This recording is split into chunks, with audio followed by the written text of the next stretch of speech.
이 누가복음의 이 말씀 아마 많이 아실 거예요. 이 장면 자체는 워낙 유명하고 또 찬양으로도 많이 불려지기도 하는 장면이니까 아마 아실 겁니다. 제가 당시에 좀 배경을 좀 설명해드리고 싶은데요. 예수님 당시에 이 유대 사회의 인구가 학자들의 어떤 연구에 따르면 한 전체 다 해봤자 50만 명 정도 될 것이다 이렇게 이야기를 합니다. 그러니까 성경에서 예수님이 어떤 동네에 들어가셨다, 그러니까 어떤 성에 들어가셨다가 아니라 어떤 동네에 들어가셨다 이렇게 이야기할 때에는 기껏 해봐야 한 40가구에서 50가구 정도가 살았을 것으로 추정을 합니다. 그러니까 인구수로 하면 한 동네에 200명에서 300명 정도가 모여서 살았을 것으로 예상이 되는 거죠. 아마도 이 적은 숫자이다 보니까요, 이 동네에 사는 사람들 많은 것들을 다 공유했을 것입니다. 뭐 즐거운 일이든 슬픈 일이든 함께 공유하고 또 한 동네다 보니까 무슨 일이 생겼다면 아마 다 소문이 나서 서로 알았을 겁니다. 서로 간에 사는 모습도 또 성향도 생활도 다 아마 익숙하게 알았을 것입니다. 그런 이 동네에 예수님이 찾아오신 거죠.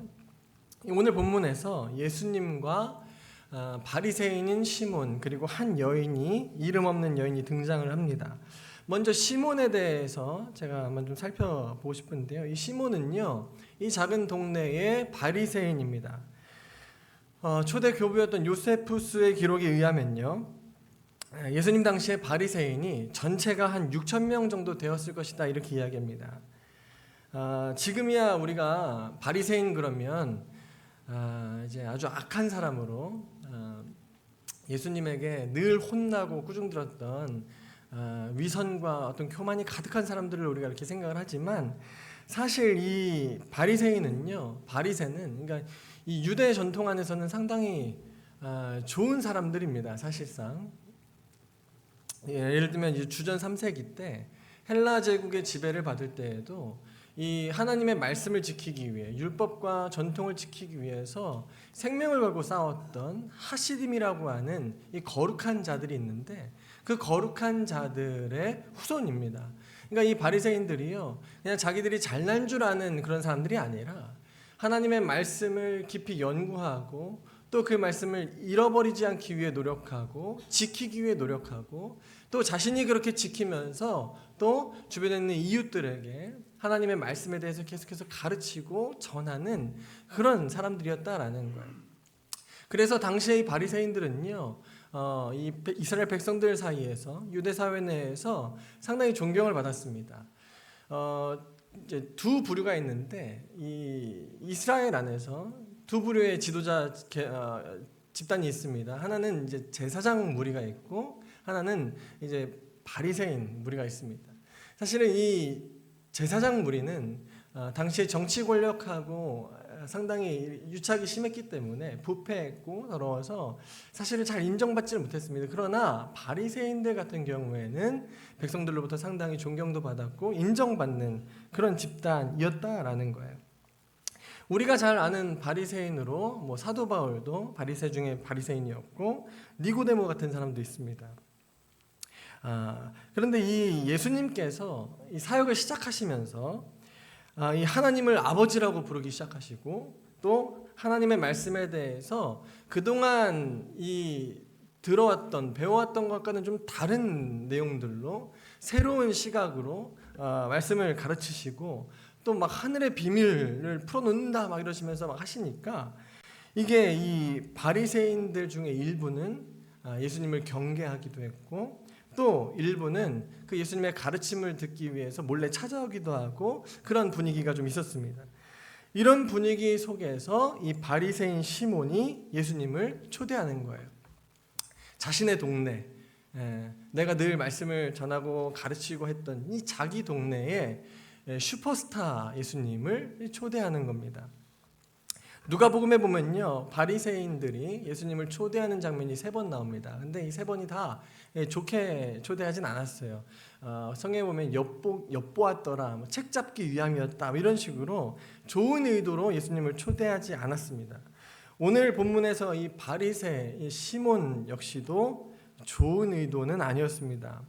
44절과 45절, 46절 이렇게 보면요, 예수님에 대해서 어떤 사랑이나 존경의 마음으로 초대한 것 같지는 않다라는 거예요. 예수님이 이렇게 말씀하시죠. 너는 내게 발 씻을 물도 주지 아니하였다. 너는 내게 입 맞추지도 아니하였다. 너는 내 머리에 감람류도 붓지 아니하였다. 그러니까 이 시몬은요, 예수님을 초대해 놓고도 아주 냉랭한 자세로 맞이했습니다. 당시 기본적인 예절로는요, 누군가 이렇게 초대를 하면 초대된 사람에게 이제 씻을 물을 내어주고 직접 발을 씻겨주기도 하고요. 아니면 직접 하지 않더라도 종을 시켜서 발을 씻겨주거나 하는데, 이 시몬은 그렇게 하지 않았다라는 거예요. 또 손님이 오면 손이나 또 이마에 이렇게 입을 맞추면서 예의를 표현하는 건데, 시몬은 그렇게 하지 않았습니다. 그리고 또 중요한 손님의 경우에는 그 손님의 머리에다가 향유, 기름을 부어서 그의 신분에 대해서 이렇게 예의를 표하는 것이 일반적이었는데, 시몬은 그렇게 하지 않았다라는 거예요. 중요한 손님을 맞이하는 이 3가지 기본적인 예절을 하지 않았어요. 이 누가복음 7장 17절 조금 앞에 보면요, 예수님에 대한 소문이 온 유대와 사방에 막 두루 퍼지니라 이렇게 말씀하는데요. 그러니까 이 말씀을 미루어 볼 때 아마도 시몬은, 그러니까 예수님이 별로 자기는 내키지 않는데, 자기는 탐탁치 않은데, 이 대중들이 워낙 예수님에 대해서 막 환호하고 예수님이 완전 슈퍼스타가 되니까 이 자기 동네에 있는 이 이웃들의 시선을 의식해서 마지못해 초청한 것 같아 보이는 거죠. 동네 사람들의 이 시선을 의식해서 예수님을 초대했지만 예의를 갖추지 않는 시몬. 여러분, 이 예수님을 대하는 시몬의 이 표정과 이 태도가 어땠을 것 같습니까?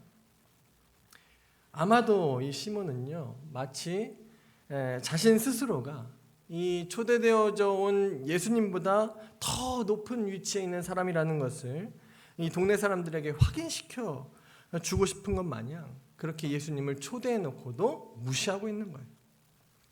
당시 엄청난 인기를 누리고 있는 그 예수님을 무시하고 낮춰서 자기 자신이 훨씬 더 높은 위치에 있는 훌륭한 사람이다라는 것을 드러내고 싶은 거예요. 이 시몬은 예수님을 받아들이지 않았습니다. 하나님의 나라를 선포하시는 이 구원자가 되시는 예수님을 구원자는커녕 선지자로도 인정하지 않았습니다. 39절에 보면 이 시몬이 속으로 이런 얘기를 합니다. 이 사람이 만일 선지자였더라면 이런 거 다 알았을 건데, 이렇게 얘기합니다. 그러니까 이 시몬은 예수님을 선지자만도 못한 사람으로 낮추어 보고 있는 거예요.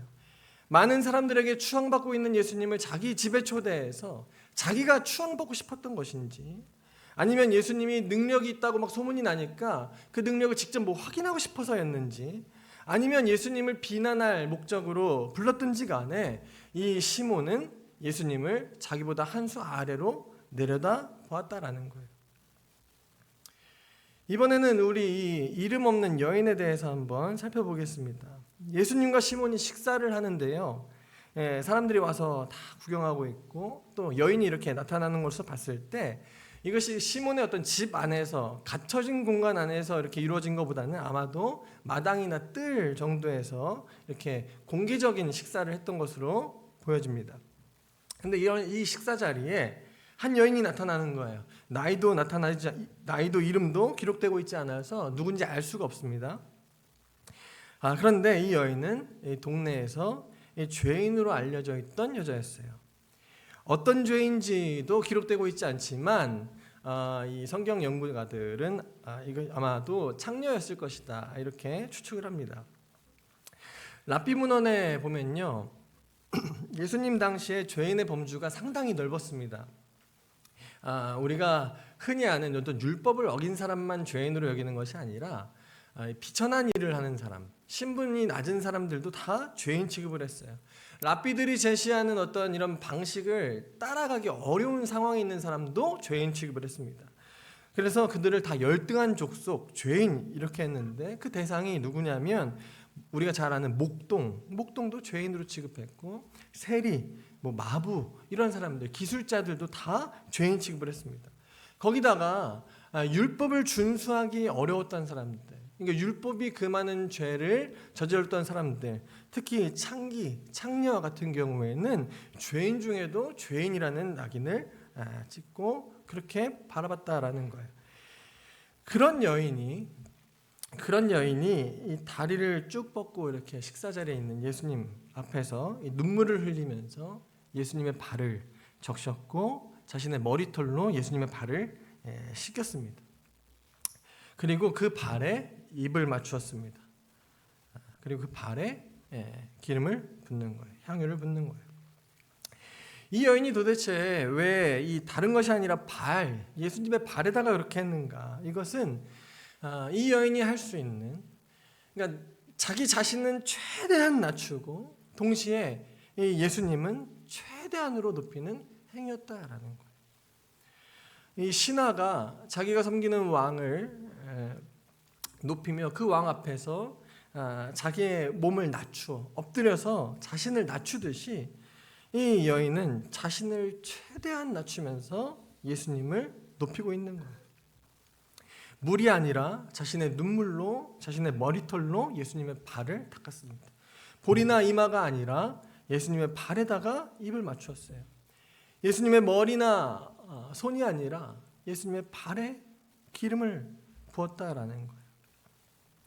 이 바리새인 시몬은 이 모든 것을 다 그냥 생략해버렸지만 이 여인은 그 모든 것 이상의 것을 했다라는 거예요.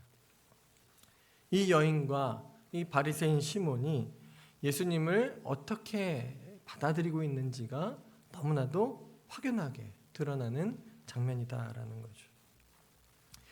이 여인의 이 섬김과 헌신, 자신이 할 수 있는 최고의 어떤 경배로 예수님을 존귀하게 높여드리는 이 그 모습을 보면서도 바리새인 시몬은 아주 불쾌한 감정을 갖습니다. 39절 한번 같이 한번 읽어보겠습니다. 39절 시작. 예수를 청한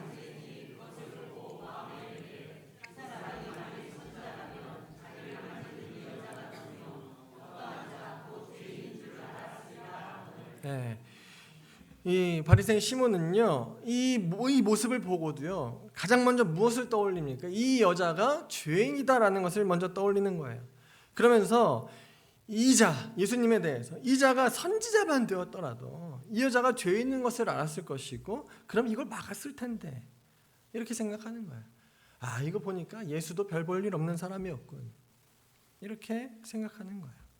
시몬은 여인이 이 예수님 앞에서 도대체 왜 이러한 행동을 하는가에 대해서는 궁금하지도 않고 전혀 이해도 하지 못한 채로 이러한 행동을 하고 있는 이 여인과 함께 그 대상이 되고 있는 예수님까지도 비하하고 있는 거예요. 예수님을 낮추어 보고 있는 거예요.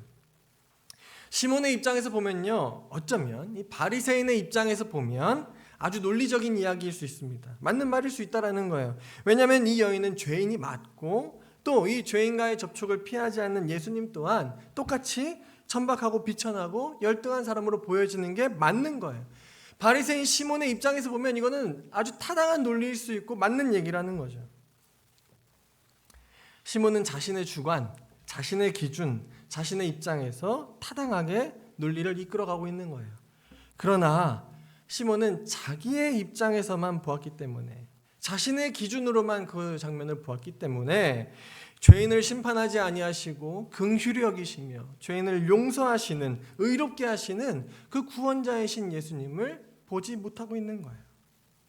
하나님의 말씀을 연구하고 가르치던 그런 바리새인이었지만, 동네에서 존경받던 인물이었지만 그는 자기 스스로가 자신의 관점의 주인이었어요. 하나님의 입장으로, 하나님의 시각으로 전혀 그 모습을 볼 수 없었다라는 거예요.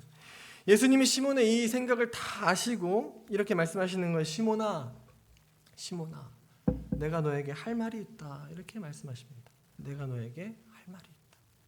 그러면서 아주 간단한 비유를 들어주십니다. 우리가 잘 아는 비유죠.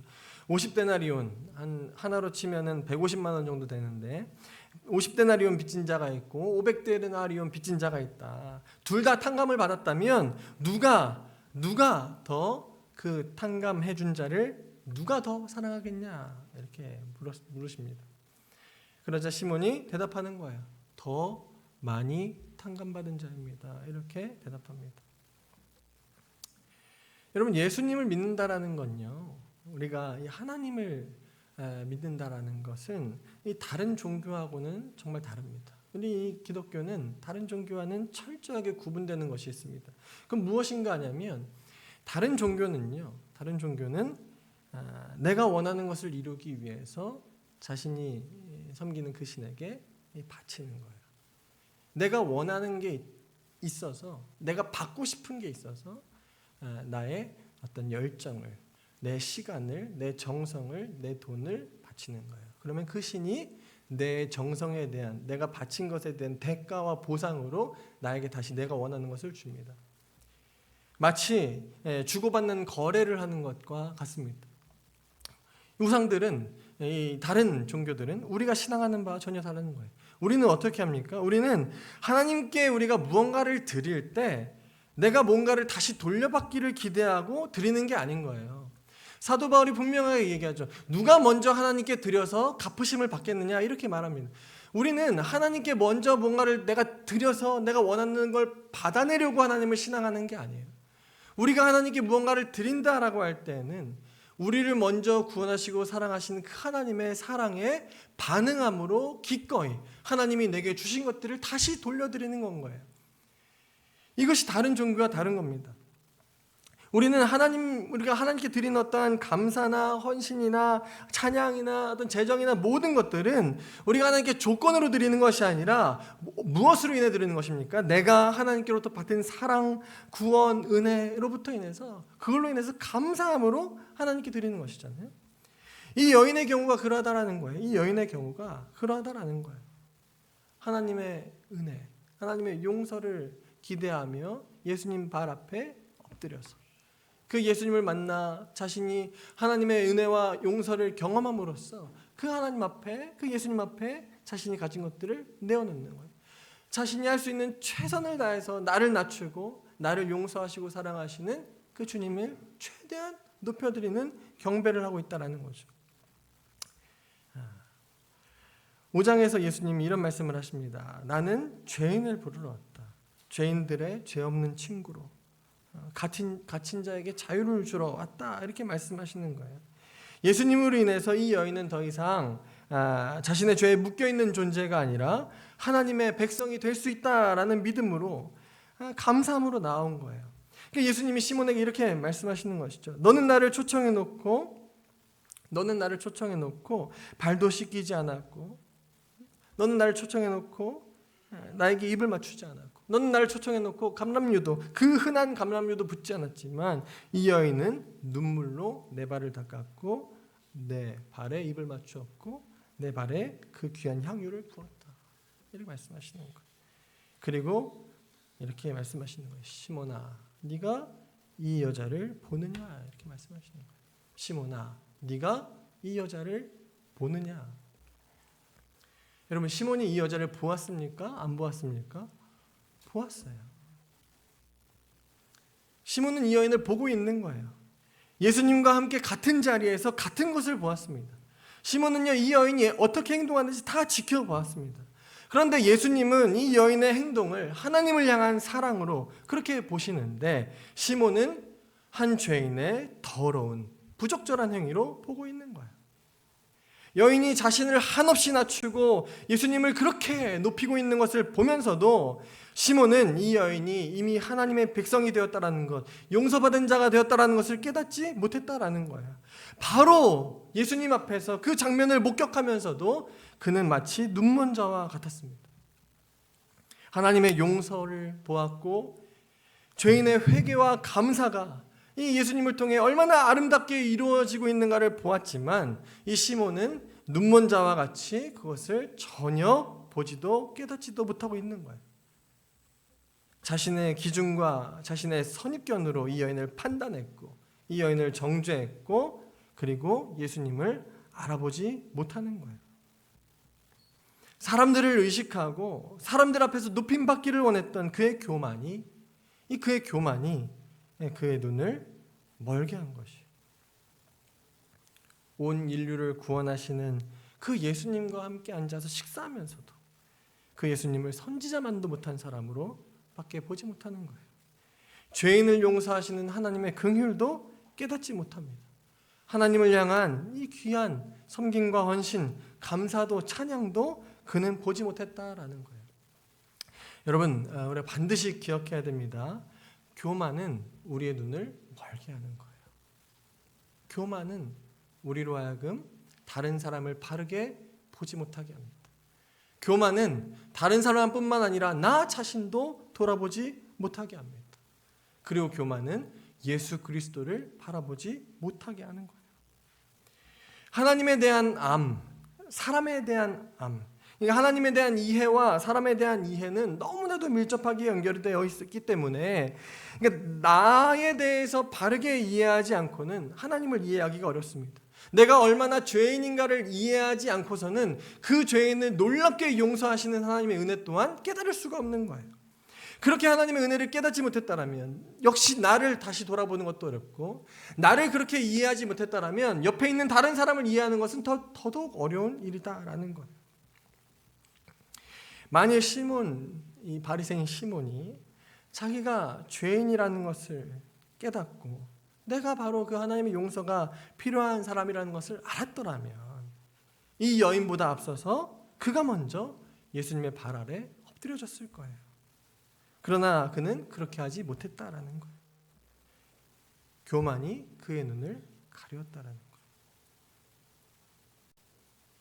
자기 자신이 죄인이라는 것을 깨닫지 못한다면 하나님의 은혜는 전혀 알 수가 없는 거예요.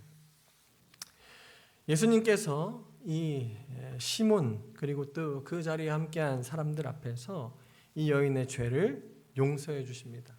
죄인을 용서하시고 품으시는 이 하나님의 은혜 그리고 또 그 은혜에 반응하는 이 용서받는 한 여인의 이 감사를 보여주시면서 동시에 우리가 서로를 바라볼 때 어떻게 바라보아야 할 것인가 또 우리는 주님 앞에서 어떠한 태도로 있어야 할 것인가를 가르쳐주고 계시는 거예요. 사랑하는 성도 여러분, 우리의 눈이 겸손해져야 되겠습니다. 사람의 시선에 집중할 때 우리는 교만해집니다. 그러나 우리가 하나님의 시선으로 세상을 바라보고자 할 때 우리의 눈은 겸손해지는 거예요. 우리가 이 교만한 눈을 벗어버리고 겸손한 그 주님의 마음을 배우기를 소망합니다. 이 나의 기준, 나의 생각을 벗어버리고 나의 선입견들, 내가 지금까지 갖고 있었던 그 생각들을 이 말씀 앞에서 철저하게 점검하고 깨부수면서 하나님의 눈으로, 하나님의 마음으로, 하나님의 뜻으로 다시 바라보기 시작할 때 하나님의 은혜가 새롭게 깨달아지고 또 우리 옆에 있는 이웃을 사랑의 눈으로 바라볼 수 있는 줄로 믿습니다. 야고보서 4장 6절에 이렇게 말씀합니다. 그러나 더욱 큰 은혜를 주시나니 그러므로 일러스되 하나님이 교만한 자는 물리치시고 겸손한 자에게 은혜를 주신다 하였느니라. 아멘. 겸손한 자에게 은혜를 주십니다.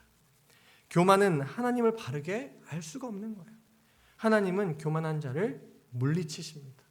이게 조금 표현이 물리치신다 이러니까 조금 부드럽게 들리시는지 모르겠어요. 근데 원어로는요, 이게 하나님께서 교만한 자를 대적하신다라는 말이에요. 대적하신다. 하나님은 교만을 극도로 미워하시는 거예요. 하나님이 가장 미워하시는 것이 바로 교만인 거예요. 하나님은 교만한 자는 물리치신다. 그러나 하나님께서는 이 겸손한 자에게는 한없는 은혜를 베푸십니다. 여러분, 권면합니다. 낮아지는 것을 두려워하지 마십시오. 낮아지는 거 잘못된 거 아닙니다.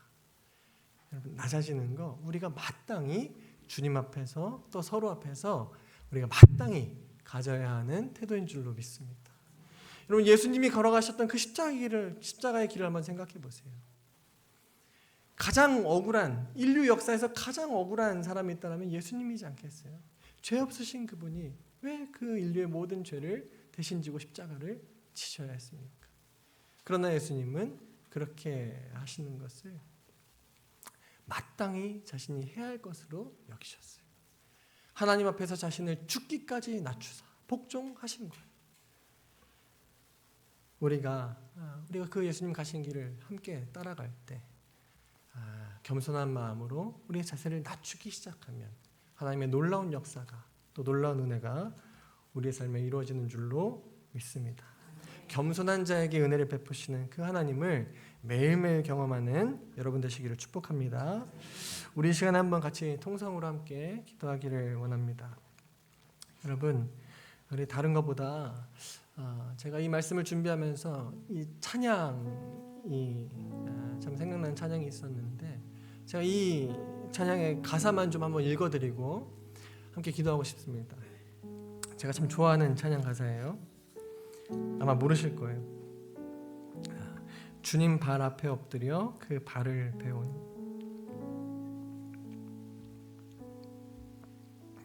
다시 읽겠습니다. 주님 발 앞에 엎드려 그 발을 배우니 주님 가신 그 사랑의 길 내게 밀려와. 감사하며 눈을 들어 하늘을 보니 그 사랑의 눈 나를 바라보시네. 여러분, 겸손한 자에게 은혜를 베푸시는 그 하나님, 여전히 사랑의 눈으로 우리를 바라보시는 그 하나님, 우리가 그 하나님의 마음을 좀 경험하게 되기를 소망합니다. 주님 발 앞에 엎드릴 때에, 주님 발 앞에 엎드릴 때, 나 대신 십자가의 길을 가셨던 그 주님의 발을 우리가 볼 때에, 그때 우리가 그 하나님의 사랑을 깨닫게 되는 거예요. 낮아져야만 볼 수 있는 것들이 있는 거예요. 겸손해져야만 깨달아줄 수 있는 것들이 있는 거예요. 우리가 주님 발 앞에 더욱더 엎드려지기를 원합니다. 더욱더 낮아져서 주님 발 앞에 엎드려져서 주님의 길을 깨닫고 주님의 사랑을 깨닫고, 그렇게 감사함으로 눈을 들어 하늘을 보았을 때 하나님과 나의 눈이 탁 맞는 그 하나님의 마음과 내 마음이 통하는 그 놀라운 은혜를 매일매일 경험하게 되기를 소망합니다. 이 시간 같이 기도할 때 주님, 내가 주님 앞에 더욱더 엎드리겠습니다. 나를 제자로 부르시고 주님 가신 길을 따라오라 말씀하시는 그 주님, 내가 그 주님 앞에 더욱더 엎드리겠습니다. 더욱더 주님을 닮은 겸손한 모습으로, 겸손의 눈으로, 겸손의 마음으로 주님, 내가 주님 앞에 엎드리기를 원합니다. 겸손한 자를 가까이 하시고 은혜를 베푸시는 주님, 그 주님의 은혜를 내가 기다립니다. 우리 이렇게 같이 한번 한 목소리로 기도하며 나아갑니다. 기도합시다.